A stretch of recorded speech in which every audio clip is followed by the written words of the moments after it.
წამალი აზარტული თამაშებით შეპყრობილთათვის მთავრობამ ჯერ ვერ მოძებნან და ისინი არც თუ იშვიათად სამორინის ვალში სახსაც კი ყიდიან, მაგრამ რა ხდება მაშინ თუ კი იგებენ? ერთი მათგანი ამბობს, რომ ფულის მხოლოდ ნაწილს მისცემენ და თავიდან მოიშორებენ. ეს ვიდეო კახა მექვაბიძემ და მისმა ვაჟმა 19 ივნისს აჭარაბეთის ონლაინ კაზინოში 76,000 ლარის მოგებისას გადაიღეს. მოთამაშემ აჭარაბეთის ოფიციალურ ვებგვერდზე, ეგრეთ წოდებულ ლაივ რულეტკაში წარმატებას მიაღწია. კომპანია მას 20,000 ლარი იმ დღესვე გადასცა, დამატებით 3,000 ლარი კი ბანკის პლასტიკურ ბარათზე ჩაირიცხა. დანარჩენი თანხის მისაღებად მექვაბიძე მეორე დღეს დაიბარეს. მივდივარ და მეუბნებიან, რომ დაბლოკილი ხარო. რო შევეკითხე, რატო ვარ დაბლოკილი? მიპასუხეს, რომ ამ ხელა თანხა რომ მოიგეთ, უნდა გავარკვიოთ როგორ მოიგეთ. ხა, დიდ თანხებს რომ ვაგებდი, იმას არ არკვევდნენ, რატომღაც რომ რატომ წავაგე. 48 საათის მერე მობრძანდითო, მივედი 48 საათი გავიდა. არა, კიდე უნდა გავარკვიოთო, ერთი თვე უნდა ვარკვიოთო. კიდე მივედი ერთი თვის მერე. მერე მითხრეს, ესო უნდა უკეო გამოიძიონ ეს საქმეო, უნდა გამოძიებელთან თუ რა ქვია რა სასამართლოშიო თუ სადღაცო უნდა გავაგზავნოთო. იმის მერე დავდივარ ესე და ისევ დაბლოკილი ვარ. იძიებენ 4 თვე გავიდა, რას იძიებენ ეგეთს. მოთამაშე აჭარაბეთს დარჩენილ 53,000 ლარს ედავება. კახა მექვაბიძის ანგარიში ამჟამად დაბლოკილია. ის რომ მის ბალანსზე თანხა მართლაც ირიცხება, აჭარაბეთის სალაროში ადასტურებენ, მაგრამ ფულს არ აძლევენ. დაბლოკილი ვიყავი და არ ვიცი, უნდა მოხსნილიყო და არ არის მოხსნილი.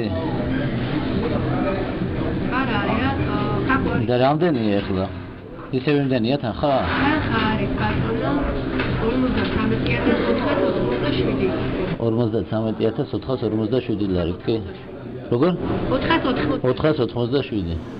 არაერთი თხოვნის მიუხედავად კახა მექვაბიძეს ადმინისტრაციიდან არავინ ხვდება და მას მხოლოდ დაცვასთან უწევს საქმის გარკვევა. დაცვა კი ამბობს, რომ ადმინისტრაციას ეჭვი თაღლითობაზე აქვს და ამ საკითხზე ქუთაისში სისხლის სამართლის საქმეა აღძრული. ერთხელ არ უნდა მომსვლოდა, მე შეტყობინება რომ მობრძანდით და რაღაც ერთი ოქმი მაინც უნდა შედგენილიყო. არავით არის დაკითხვა, არავით არის გამოძახება, არავით არის ეგეთი არ ყოფილა. თვითონაც ვერაფერი საბუთი ვერ მომცეს. რომ ეს საქმე გაგზავნილია გამოსაძიებლად. პროკურატურაში აცხადებენ, რომ დასავლეთ საქართველოს არც ერთ განყოფილებაში ამ საკითხთან დაკავშირებით საქმე აღძრული არ არის. კახაბერ მექვაბიძესთან დაკავშირებით ქუთაისის და საერთოდ დასავლეთ საქართველოს საოლქო პროკურატურაში აჭარაბეთის განცხადების ან საჩივრის საფუძველზე არანაირი გამოძიება არ მიმდინარეობს და ეს პირი არ ფიგურირებს ნამდვილად არც ერთ საქმეში.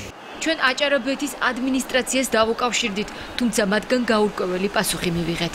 სამწუხაროა, რუსთავი ეს დაინტერესდა ყვითელი პრესის რაღაც, იმიტომ რომ ამჯერად მიმდინარეობს გამოძიება. სად მიმდინარეობს გამოძიება, შეიძლება ვიცოდეთ? ისა მე იურისტი არ ვარ და ზუსტად არ ვიცი, მაგრამ შეიძლება თქვენი იურისტებს ვკითხოთ, სად მიმდინარეობს გამოძიება, ვინ იძიებს?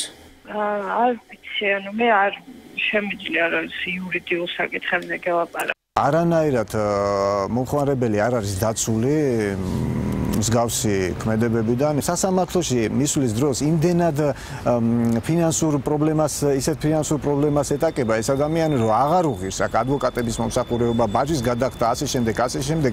იურისტი გიორგი ბურჯანაძე ამბობს, რომ მსგავსი შემთხვევები ხშირია, როდესაც თაღლითობის სქემის ან სათამაშო აპარატის გაფუჭების მომიზეზებით მოთამაშეებს თანხას აღარ უხდიან. თუ უარმა არ გაჭრა, მომდევნო ეტაპზე მუქარა იწყება. აბსოლუტურად უსუსურად გრძნობს თავს მოთამაშე, ღმერთმა დაიფაროს ვინმე 30,000 ან 20,000-ზე მეტი მოიგოს აჭარაბეთში, იმიტომ რომ მას ზეწოლის ფორმა გარანტირებული აქვს. მათზე მიდის მორალური, ფსიქოლოგიური ზეწოლა, რაც საფუძველია იმისა, ვარ ითქვას უკვე მოგებულმა ადამიანმა აი ამ თანხის აღებაზე. არაფერზე უკან არ დავიხევ რა. მართლა ვითამაში და აი მართლა მოუგე რა. ჩანაწერები ხო არსებობს. ვიდეო ჩანაწერი შეამოწმონ, ჩემი ისტორია შეამოწმონ, როდის რა მაქვს წაგებული, როდის რა მაქვს მოგებული. ყველაფერი შეამოწმონ, ნუ ყველაფერზე თანახმავარ. და ნახოთ თუ კი რამე დანაშაული მიმიწვის რა. ადრე რო ვაგებდი ხო კაი იყო. აი ხლა რომ მოვიგე ცუდია თურმე.